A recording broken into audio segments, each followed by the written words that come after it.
nama tersebut. Jadi yang kedua adalah ada sifat yang diambil dari nama tersebut. Yang ketiga adalah menunjukkan sifat-sifat yang lain yang tidak diambil dari nama tersebut. Poin ini dijelaskan dalam pertanyaan selanjutnya, yaitu disebutkan di sini ma mithalu dzalika, ma mithalu dzalika. Apa misalnya, ya, atau apa contohnya? Beliau mengatakan di sini mithalu dzalika, mithalu dzalika ismuhu ta'ala ar-Rahman ar-Rahim. Yadullu ala dzatil musamma wa huwa Allah azza wa jalla mutabaqatan wa ala sifatil mushtaq minha wa hiya rahmah tadammunan wa ala ghairiha min as-sifat allati lam tushtaq minha kal hayah wal qudrah iltizaman wa hakadha sairu asma'ihi. Contohnya adalah nama Allah Ta'ala Ar-Rahman Ar-Rahim, ya, Ar-Rahman Ar-Rahim. Yadullu ala dzatil musamma wa huwa Allah azza wa jalla mutabaqatan, menunjukkan kepada zat Allah Subhanahu wa ta'ala. Wa ala sifah al-mushtaq minha wa hiya rahmah, dan menunjukkan sifat yang diambil dari nama tersebut, yaitu sifat rahmat, ya, rahmat. Ketika namanya Ar-Rahman Ar-Rahim, maka mengandung sifat rahmat. Allah Subhanahu wa ta'ala memberikan rahmat. Wa ala ghairiha minas sifat, dan menunjukkan selainnya dari sifat allati lam tushtaq minha kal hayat, menunjukkan sifat yang tidak diambil dari nama tersebut, ya, seperti bahwa nama Ar-Rahman Ar-Rahim itu menunjukkan sifat al-hayat, hidup, ya, maha hidup. Karena zat yang memberikan rahmat adalah zat yang hidup. Wal qudrah iltizaman, dan juga al-qudrah menunjukkan akan kekuasaan Allah Subhanahu wa ta'ala. Sehingga dengan demikian menetapkan satu nama Allah Subhanahu wa ta'ala sekaligus menetapkan sifat yang terkandung di dalamnya, juga sifat-sifat lain yang tidak dikandung oleh nama tersebut, ya, tetapi dia punya hubungan yang mesti, ya, semestinya ketika kita menyebut Allah Subhanahu wa ta'ala Ar-Rahman Ar-Rahim yang memberikan rahmat, Allah pun juga punya sifat hidup. Allah punya sifat al-qudrah, ya. Allah punya sifat melihat, mendengar, dan begitu seterusnya. Wadzalika, beliau melanjutkan, wadzalika bi khilafil makhluk, dan hal itu berbeda dengan makhluk, ya, berbeda dengan makhluknya. Faqad yusamma hakiman wa huwa jahilun. Faqad yusamma hakiman wa huwa hakiman wa huwa jahil. Terkadang manusia itu dinamai dengan hakim, tetapi dia adalah orang yang bodoh, ya, itu makhluk. Kalau Allah hakim, berarti dia punya sifat hikmah dan juga menunjukkan sifat-sifat yang lain. Kalau makhluk, orang disebut dinamai dengan hakim, tapi dia orang yang bodoh. Wa hakaman wa huwa zalimun, dan juga dinamai dengan orang yang adil, ya, hakam, menepati hukum. Wa huwa zalimun, sementara dia orangnya adalah orang yang zalim, ya. Wa azizan wa huwa dzalilun, dan dinamai dengan aziz, mulia atau perkasa. Wa huwa dzalil, sementara dia orangnya adalah orang yang rendah, ya. Wa syarifan wa huwa wadhi'un, tadi dalil itu terhina, ya, hina. Wa syarifan, syarif, mulia, wa huwa wadhi'un, ya, dinamai dengan syarif tapi orangnya adalah orang yang rendah. Wa kariman wa huwa laimun, disebut dengan karim. Apa karim itu? Dermawan wa huwa la'in, tapi sungguhnya dia seorang yang bakhil, seorang yang pandai dan begitu seterusnya. Wa shalihan wa huwa talihun, dinamai dengan soleh tapi dia orangnya tidak soleh. Talih itu adalah kebalikan dari soleh. Wa sa'idan wa huwa syaqiyun, dia disebut dengan sa'id. Sa'id itu adalah orang yang gembira, kata-kata sa'adah ya, sa'idun. Wa huwa syaqiyun, sementara orangnya orang yang sengsara. Wa asadan wa hamdalah wa alqamah wa laysa dzalik, ya, wa laysa kadzalik. Dia disebut dengan singa tapi sesungguhnya dia tidak pemberani, ya, pengecut. Maka fa subhanallahi wa bihamdihi huwa kama wasafa nafsahu wa fawqa ma yasifuhu khalbihi khalquhu. Maka maha suci Allah dan maha suci Allah, ya, dia sebagaimana apa yang dia sifati untuk dirinya, di atas apa yang disifati oleh makhluknya, ya. Jadi ini apa yang ditunjukkan oleh satu nama Allah Subhanahu wa taala. Al-Asmaul Husna, setiap nama itu mengandung sifat yang terkandung, yang diambil dari nama tersebut, kemudian menunjukkan zat Allah Subhanahu wa taala, kemudian menunjukkan sifat-sifat lain, ya, yang memiliki hubungan yang sudah semestinya itu dimiliki oleh Allah Subhanahu wa taala, yang memiliki sifat yang diambil dari namanya.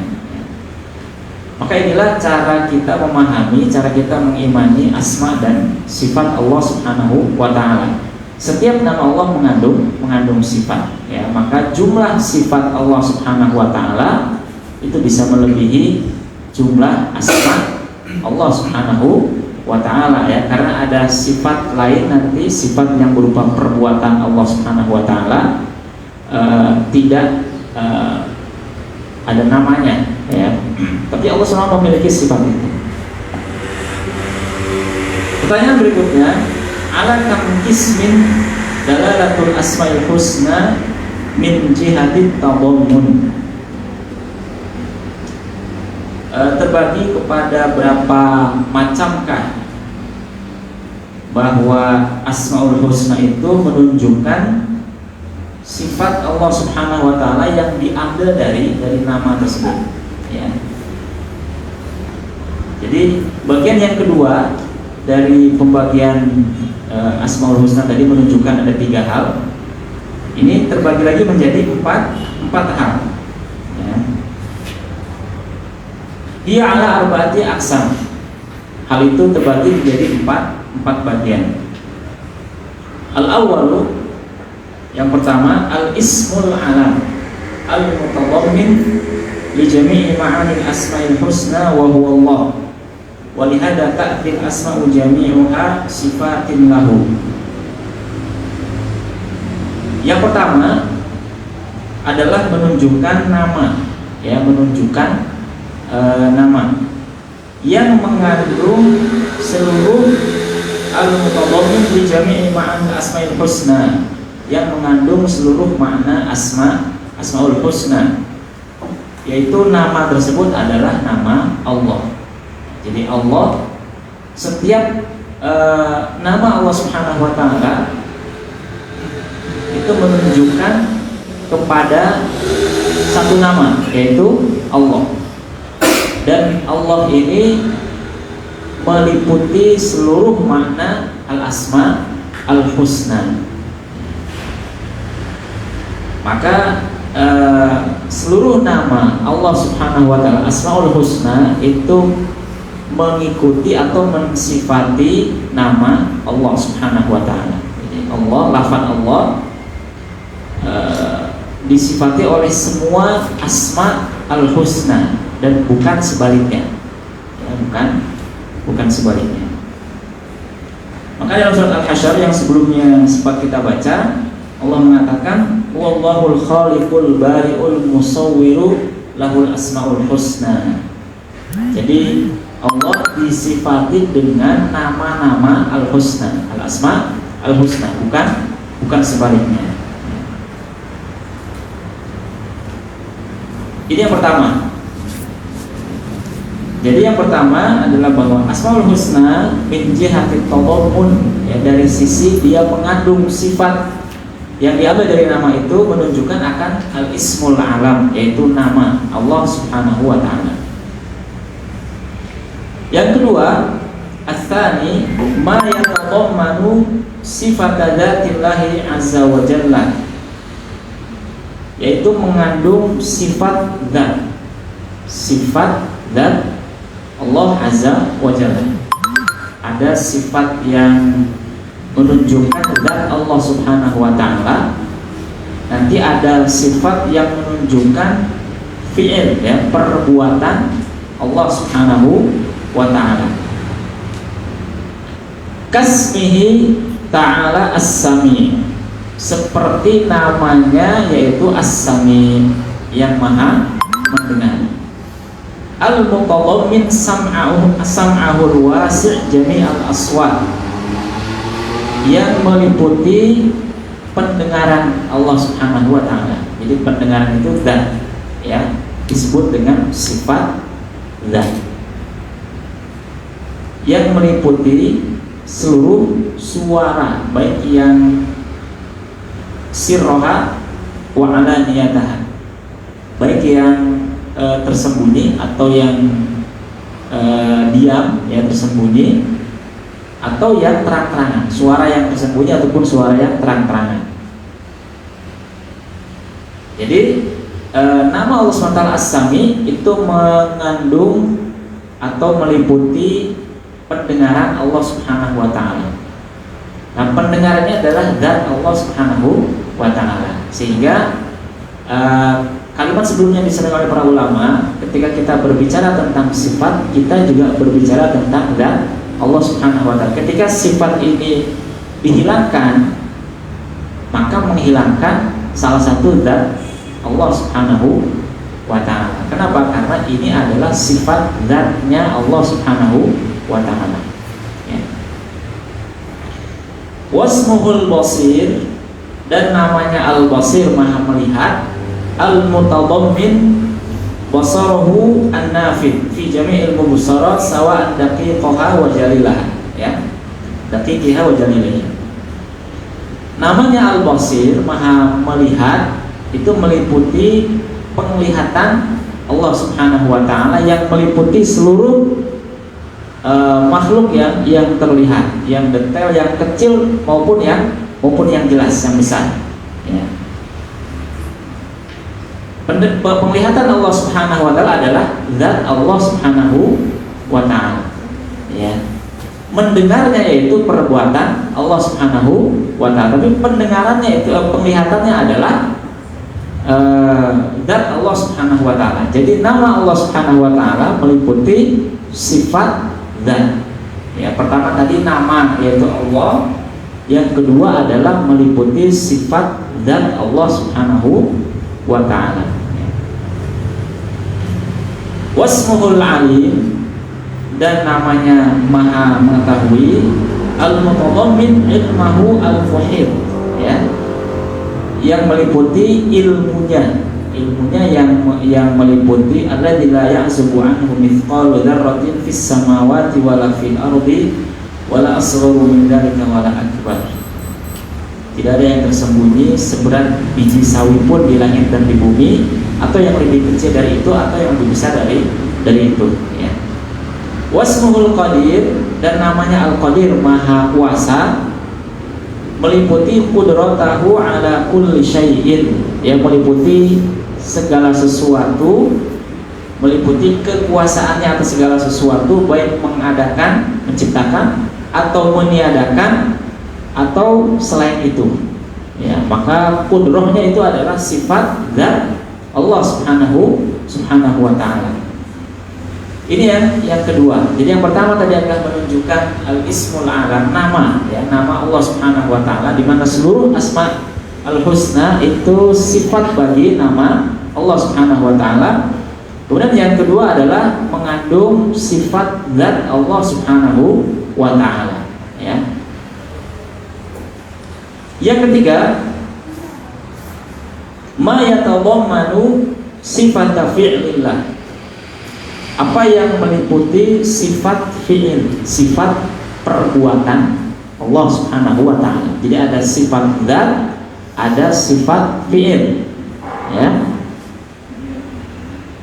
Kal Khaliq, Ar-Raziq, Al-Bari, Al-Musawwir wa ghairu dzalika. Seperti Allah Al-Khaliq, menciptakan. Allah menciptakan adalah perbuatan Allah Subhanahu wa taala.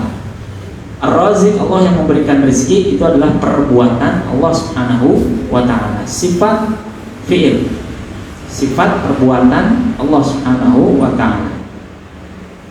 Yang keempat, Ar-Rabi', ma yatadammanu tanazzuhahu ta'ala wa taqaddusahu an jami'in naqaisi kal qudus as-salam, yaitu meliputi maha suci Allah Subhanahu wa taala dari setiap sifat kurang ataupun tidak sempurna. Jadi yang pertama nama, kemudian sifat dzat, yang ketiga adalah sifat fi'il, perbuatan, yang keempat adalah Allah Subhanahu wa taala terbebas, maha suci Allah Subhanahu wa taala dari setiap kekurangan.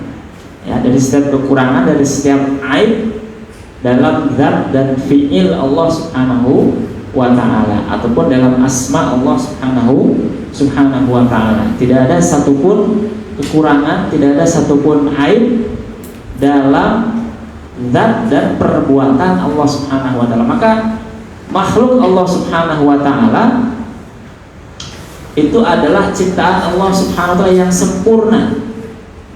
Meskipun makhluk itu tidak ada yang kekal, tapi penciptaannya adalah penciptaan yang sempurna, karena itu merupakan perbuatan Allah Subhanahu wa taala. Ya. Manusia bisa rusak anggota badannya, bisa meninggal, ya, begitu juga makhluk yang lain. Tapi itu adalah kesempurnaan ciptaan Allah SWT. Maka Allah mengatakan fi ahsani taqwim, dalam sebaik-baik penciptaan, meskipun makhluknya tidak kekal, ya. Termasuk Allah Subhanahu wa taala menciptakan keburukan. Allah menciptakan keburukan. Penciptaan Allah terkait dengan keburukan adalah kebaikan. Jadi menciptakan Allah SWT keburukan itu adalah kebaikan, bukan keburukan, murni keburukan. Tetapi Allah menciptakan keburukan seperti iblis, ya, musibah dan sebagainya, itu bukan syarrun mahab, bukan keburukan yang murni, tapi di balik itu adalah ada kebaikan. Ya, kalau manusia berbuat buruk, dia buruk, ya, tapi Allah Subhanahu wa taala menciptakan keburukan, bukan keburukan yang murni, tapi itu adalah untuk kebaikan. Ya, adanya iblis itu untuk menguji manusia. Nanti siapa yang lulus ujian godaan iblis dan juga syaitan. Jadi Allah Subhanahu wa taala yang keempat ini terhindar, maha suci Allah Subhanahu wa taala dari sedikit pun ada kekurangan, ada aib, ya, dalam asma-nya, kemudian dalam sifat zat maupun sifat fi'il, perbuatan Allah Subhanahu wa taala. Ya.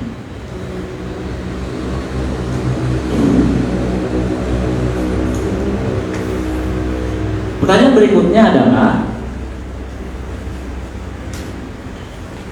ketika tadi bahwa nama itu menunjukkan akan satu nama, yaitu Allah Subhanahu wa taala,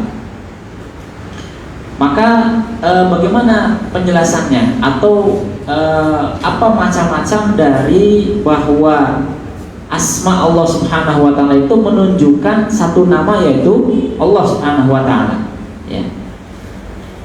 Di sini disebutkan kam aqsamul asmaul husna min jihati itlaqiha 'ala Allah azza wa jalla. Jadi nama Allah SWT menunjukkan Allah, ya, menunjukkan zat Allah SWT, atau menunjukkan nama Allah Subhanahu wa taala.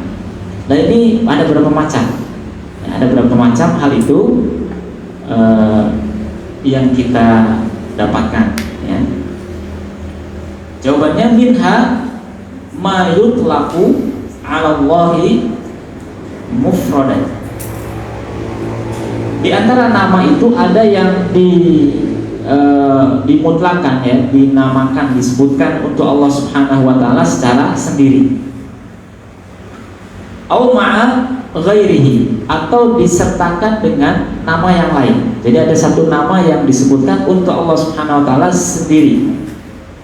Ada juga yang disertakan dengan nama yang lain. Wa huwa ma yatadammanu sifatal kamal bi ayyi itlaqin, dan semuanya mencakup, ya, meliputi sifatul kamal, ya, sifat kesempurnaan untuk Allah Subhanahu wa taala. Kal hayyul qayyum, seperti nama al hayyu al qayyum. Al ahadu as-samad, ini nama yang disebutkan bersamaan dengan nama yang lain. Jadi ada dua nama disebutkan bersamaan. Terkadang satu nama, ya. Al-kal hayyul qayyum, al-ahadus samad. Dan nama ini semuanya meliputi sifat kesempurnaan Allah Subhanahu wa taala. Kesempurnaan Allah Subhanahu wa taala. Maka kalau kita paham, ya, artinya al-hayyul qayyum, maha hidup dan juga maha mengurusi hambanya, ya, karena al-qayyum itu adalah orang yang dia sanggup mengurusi dirinya sendiri dan juga dia mengurusi orang lain, itu secara bahasa begitu, ya. Maka al-qayyum adalah Allah Subhanahu wa taala mengurusi makhluknya, maha hidup dan maha mengurusi makhluknya. Al-ahadus samad, ya, al-ahad adalah maha esa, ya. Al-ahadiyah itu maha esa di dalam asma dan sifatnya, di dalam perbuatannya, ya, di dalam perbuatan, seperti yang kita jelaskan dalam surah Al-Ikhlas sebelumnya. As-samad adalah tempat bergantung makhluknya, tempat meminta segala sesuatu. Jadi nama Allah Subhanahu wa taala menunjukkan kepada nama Allah, ya, Azza wa Jalla, itu yang pertama disebutkan sendirian atau bersamaan dengan nama yang lain. Berikutnya, wa minha ma la yutlaqu 'ala Allahi illa ma'a muqabilihi. Di antaranya adalah ada nama yang tidak disebutkan untuk Allah Subhanahu wa taala kecuali bersamaan dengan kebalikannya, dengan lawannya. Jadi yang tadi itu disebutkan sendiri atau berdua atau dua, tapi tidak dengan lawannya. Kalau yang kedua, ada nama Allah Subhanahu wa taala yang disebutkan itu mesti dengan lawannya, dengan kebalikannya. Wa huwa ma idza ufrida aw hama naqsan. Karena nama ini kalau dipisah, disebutkan hanya satu saja, seakan menunjukkan kekurangan, sifat kekurangan, ya, sifat kurang, tidak sempurna. Kabbar an-nafi, seperti nama Allah Al-Dhar yang memberikan madarat dan An-Nafi yang memberikan manfaat. Nah, ini dua nama ini disebutkan selalu bersamaan, ya, selalu bersamaan. Yang berikutnya, kalau berikutnya ada Al-Khafid Ar-Rafi'. Al-Khafid itu yang menurunkan, Ar-Rafi' yang menaikkan, yang meninggikan. Wal-Mu'ti Al-Mani. Dan nama Al-Mu'ti yang maha memberi, Al-Mani yang menahan, ya, yang menghalangi, yang menahan. Kemudian berikutnya adalah Al-Mu'iz Al-Mudhil, ya, Al-Mu'iz Al-Mudhil, yang memuliakan atau yang menghinakan. Jadi kedua nama ini selalu disebutkan dengan bersamaan, tidak disebutkan sendiri-sendiri. Karena kalau sendiri disebutkan itu seakan-akan menunjukkan akan kekurangan, ya, tidak sempurna. Wa nahwu dzalika fala yajuzu itlaqu dhar walal khafid walal mani walal mudir kullun ala infiradihi. maka tidak boleh menamai Allah, menyebut nama ini Al-Dhar, Al-Khafid, Al-Mani, Al-Mudhir sendiri-sendiri. Ini tidak boleh, ya. Walam yutlaq qattun syai'un minha fil wahyi kadzalika la fil kitab wala fis sunnah. Kita juga tidak akan mendapati nama ini disebutkan sendirian di dalam Al-Qur'an maupun di dalam hadis Nabi sallallahu alaihi wasallam.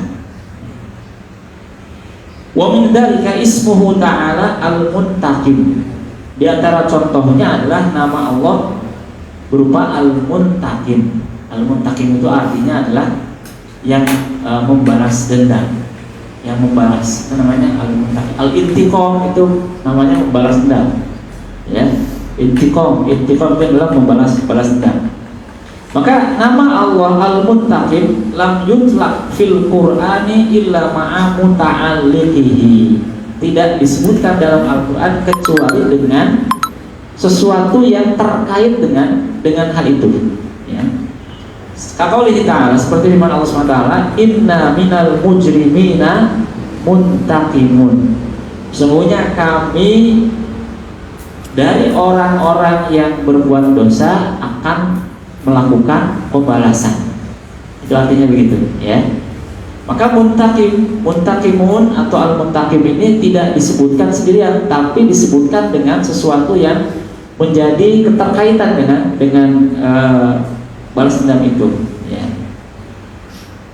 Au bi idhafati dzu ila sifah al-mustaq minha kaqoulihi ta'ala, atau dengan menyebut kata dzu, ya, dengan tadi nama Al-Muntaqim tadi, ya. Tapi menyebutkan dulu dengan sifat yang diambil dari nama tersebut. Wallahu azizun dzuntiqam. Wallahu azizun dzuntiqam. Al-intiqam itu adalah sifat, ya, yang diambil dari nama Al-Muntaqim. Dan Allah itu Maha Perkasa, dzuntiqam, yang memiliki pembalasan, Jadi nama Allah SWT tadi yang pertama adalah disebutkan terpisah atau bersama dengan nama yang lain yang menunjukkan akan kesempurnaan Allah Subhanahu wa taala, ya, kesempurnaan Allah Subhanahu wa taala. Kemudian yang kedua tidak disebutkan kecuali dengan lawan katanya, ya, atau disebutkan dengan perkara yang ada keterkaitan dengan nama tersebut. Dengan begitu kita semakin paham bahwa Al-Asmaul Husna adalah nama-nama yang paling baik, nama-nama yang paling indah, mengandung sifat yang keseluruhannya menunjukkan kesempurnaan Allah Subhanahu wa taala, ya, kesempurnaan Allah Subhanahu wa taala.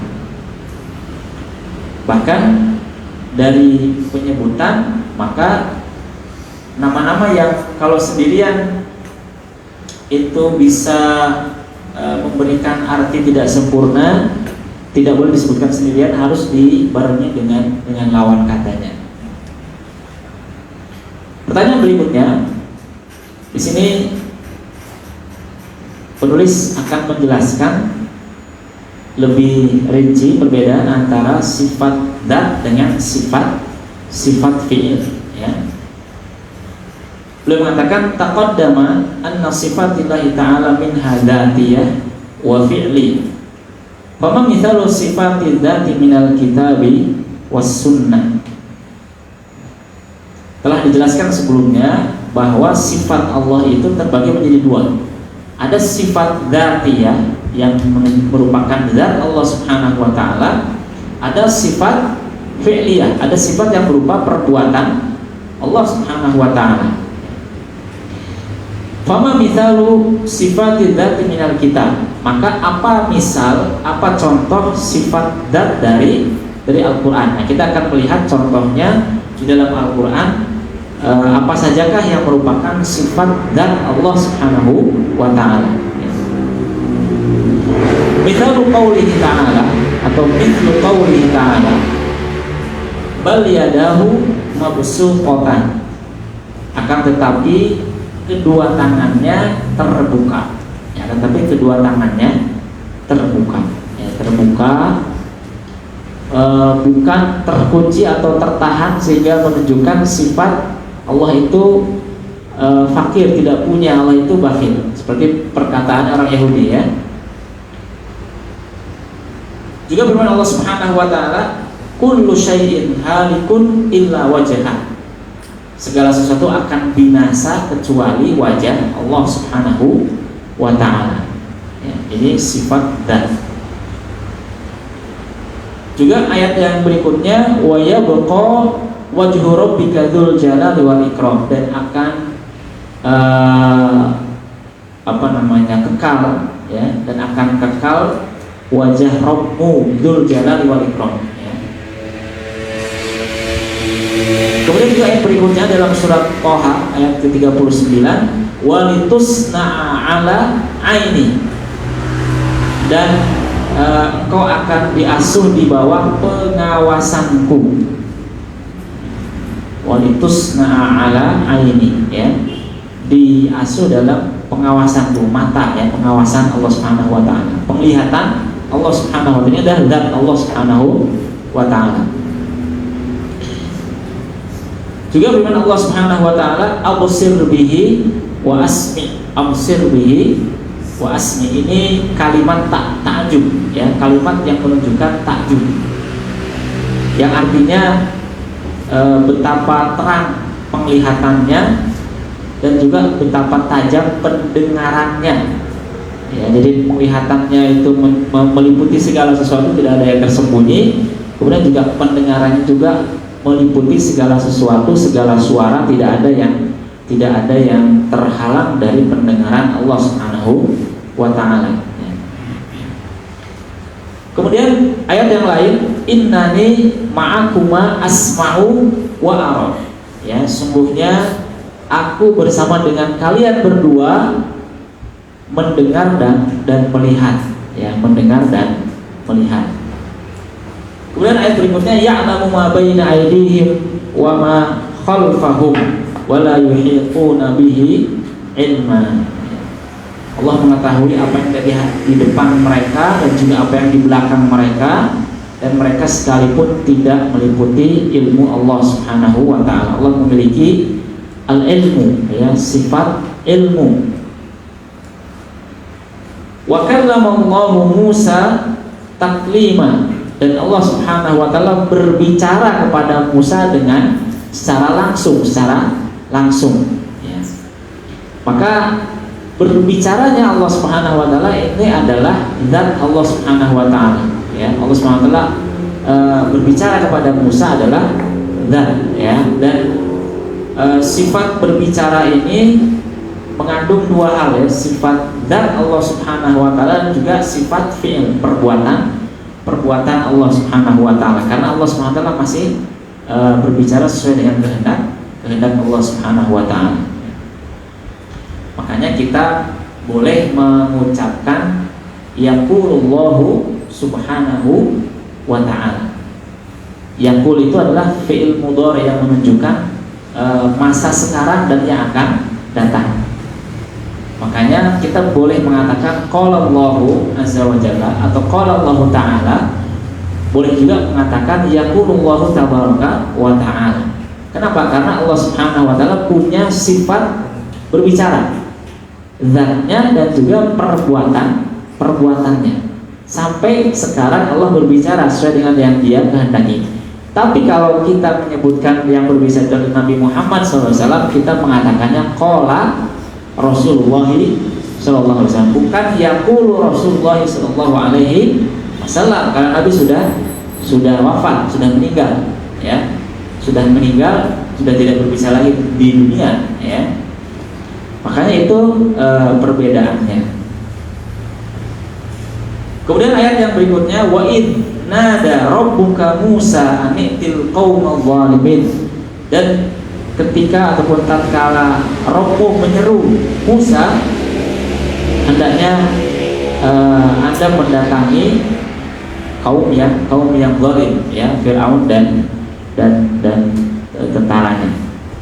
Wa nadahuma rabbuhuma alam anhakuma an tilkuma syajarah. Dan Rabb mereka berdua menyeru mereka, bukankah aku sudah melarang kalian berdua untuk memakan buah pohon itu, ya, dikenal dengan buah pohon khuldi, ya. Karena kenapa? Karena begitu iblis menjanjikan kekekalan, ya, melanggar larangan Allah Subhanahu wa taala. Wa yawma yunadihim fayaqulu madza ajabtumul mursalin. Dan ketika Allah Subhanahu wa taala berseru kepada mereka, apa yang kalian jawab, ya? Apakah kalian menjawab seruan para rasul?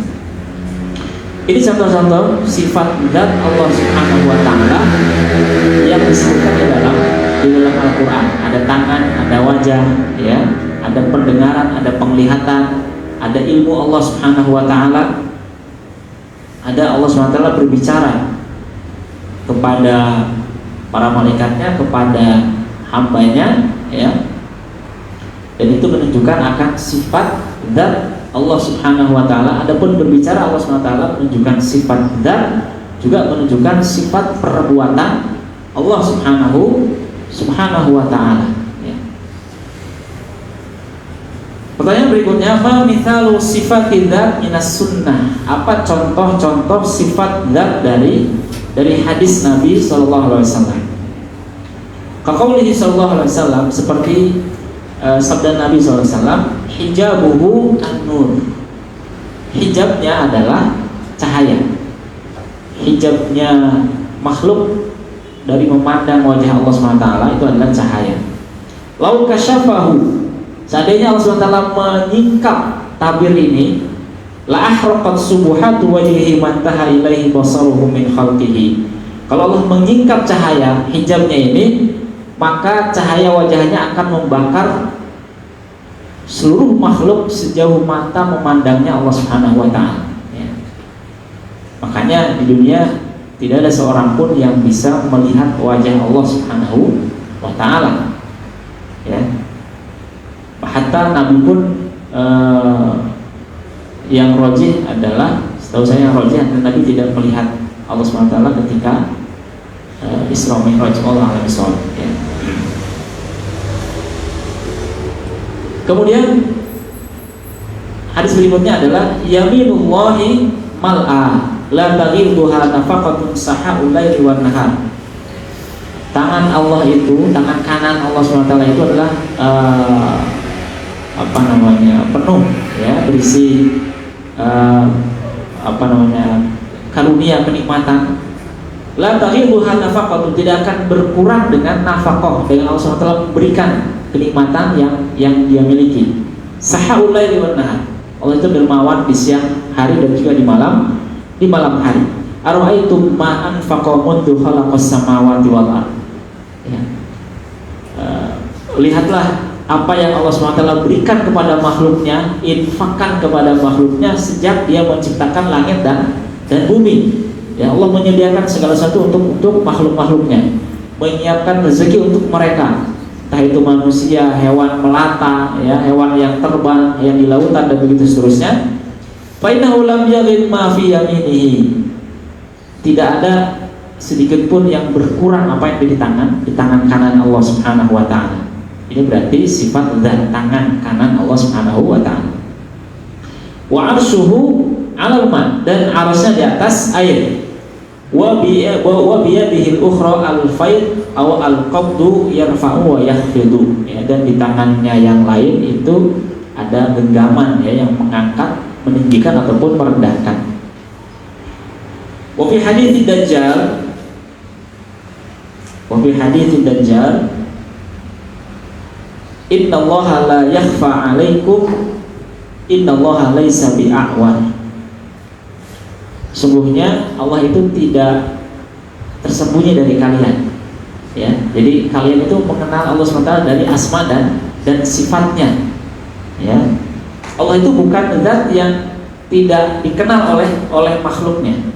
Innallaha laisa bi'awar. Allah itu tidak bermata satu, ya, atau Allah itu tidak cacat matanya, tidak seperti Dajjal, ya, matanya satu, ya. Kemudian hadis berikutnya yaitu hadis tentang istikharah.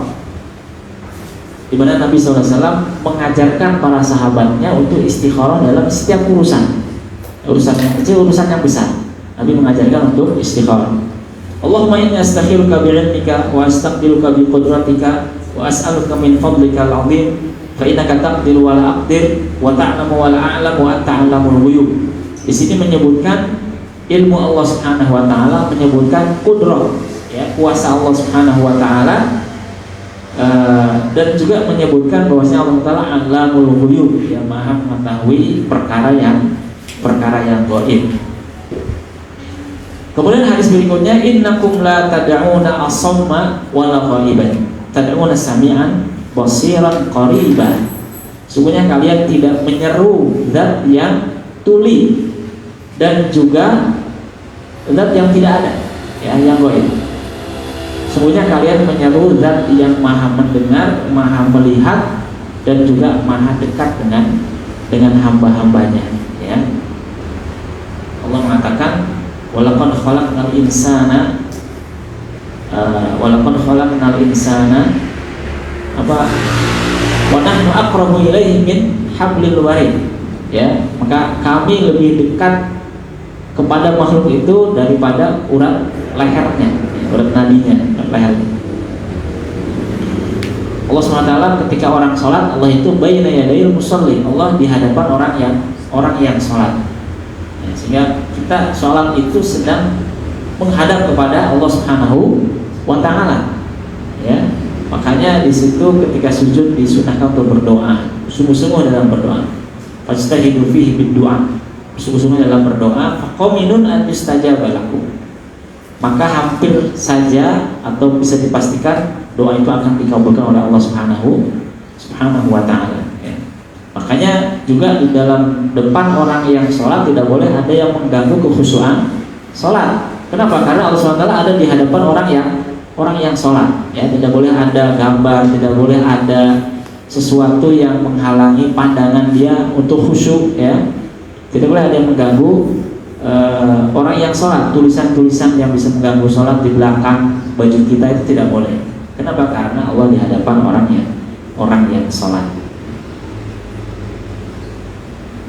Wa qauluhu sallallahu alaihi wasallam, dan juga sabda Nabi sallallahu alaihi wasallam, idza aradallahu ayyuhiya bil amri takallama bil wahyi. Apabila Allah Subhanahu wa taala akan mewahyukan suatu perkara, Allah akan berbicara dengan wahyu. Wa fi haditsil ba'tsi yaqulu Allah taala ya Adam fayaqulu labbaik. Dan dalam hadis tentang dibangkitkan manusia, Allah mengatakan ya Adam fayaqulu labbaik, wahai Adam, lalu Adam mengatakan labbaik. Juga kata penulis, wa ahaditsu kalamillahi li'ibadihi fil mauqif, ya, dan hadis-hadis yang menjelaskan bahwa Allah berbicara kepada hamba-hambanya nanti di hari kiamat. Wa kalamuhu li ahli jannah, dan perkataan Allah SWT kepada penduduk surga, ya ahli jannah labbaika wa sa'daik, ya, sal, ya, kata Allah SWT, mintalah sesuatu. Lalu kemudian mereka diberikan kenikmatan melihat wajah Allah Subhanahu wa ta'ala. Dan hadis-hadis lain yang tidak terhitung jumlahnya yang menyebutkan sifat zat Allah Subhanahu wa ta'ala, ya, Allah memiliki sifat zat. Kalau satu pun dihilangkan berarti menghilangkan zat Allah Subhanahu wa ta'ala, ya. Maka disinilah artinya, disinilah arti daripada keyakinan Ahlussunnah wal Jamaah para salafus saleh. Asma dan sifat kita menetapkan sesuai yang Allah Subhanahu wa ta'ala sebutkan dalam Al-Quran, dan juga yang Nabi SAW sebutkan dalam hadis-hadis Nabi SAW, tidak menguranginya, ya, menetapkan sesuai apa yang kita terima, ya, sesuai apa yang kita terima, tidak menyebutkan hakikatnya, tidak coba-coba mempertanyakan juga, tidak coba-coba menanyakan hakikat tangannya itu seperti apa, hakikat pendengarannya seperti apa, wajahnya seperti apa, tidak coba bertanya, Ya, bukan hanya tidak menyebutkan tapi tidak coba-coba untuk bertanya. Kenapa? Karena Allah tidak memberikan ilmunya akan hal itu. Tidak ada yang tahu. Ya, tidak ada yang tahu. Kita hanya tahu maknanya. Kita hanya tahu lafadznya, kita hanya tahu maknanya. Oh, Allah itu punya tangan. Tangan itu ya tangan. Ya. Allah itu turun ke langit dunia. Ya, turun itu ya turun. Ya, Allah itu marah. Artinya marah ya marah. Ya, Allah itu marah. Tapi bagaimana marahnya, bagaimana turunnya, kita tidak tahu. Ya. Sebagai contoh yang menjelaskan akan hal itu, tadi disebutkan ada tangan kanan Allah Subhanahu wa taala, kemudian juga nanti akan disebutkan juga dalam sifat fi'il, selanjutnya ada sifat fi'il. Ada tangan Allah Subhanahu wa taala, ya. Ada tangan kanan Allah Subhanahu wa taala, ada tangan kiri Allah Subhanahu wa taala. Ada hadis yang menyebutkan bahwa tangan Allah itu dua-duanya adalah kanan. Wa kilta yadaihi yaminun, ya. Jadi Allah Subhanahu wa taala dalam sebuah hadis mengatakan Allah akan menggenggam bumi, ya. Kemudian Allah jadikan langit itu dalam genggaman tangan kanannya. 7 langit dalam genggaman tangan kanan Allah Subhanahu wa taala. Tsumma yaqulu anal malik. Kemudian mengatakan saya adalah raja. Ya, saya adalah raja. Tapi ada hadis lain yang menyebutkan bahwa kedua tangan Allah itu adalah kanan. Ya, kedua tangan Allah itu adalah dua-duanya kanan. Bagaimana cara menggabungkan antara kedua hadis ini?